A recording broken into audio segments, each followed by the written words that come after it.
నేరం నిరూపణ అయ్యేంత వరకు నిందితులు నిరపరాధులేనని స్పష్టం చేసింది. చట్ట నిబంధనలు పాటించాల్సిన బాధ్యత పోలీసులపై ఉందని తేల్చి చెప్పింది. చట్టానికి లోబడే పోలీసులు శాంతి భద్రతలను కాపాడాల్సి ఉంటుందని చెప్పింది.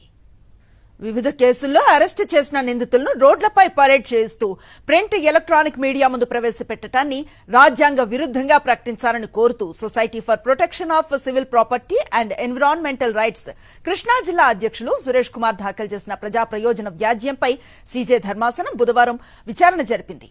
నిందితులను పరేడ్ చేయిస్తున్న వ్యవహారంలో రాష్ట్ర ప్రభుత్వానికి డీజీపీ, గుంటూరు, కృష్ణా, తూర్పుగోదావరి జిల్లాల ఎస్పీలకు నోటీసులు జారీ చేసింది.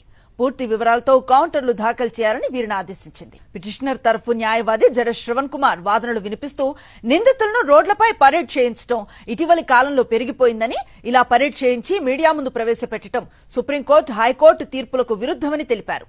ఇలా చేయటం ఓ రకంగా నేరం చేశారని తీర్పునిచ్చేయటమేనన్నారు.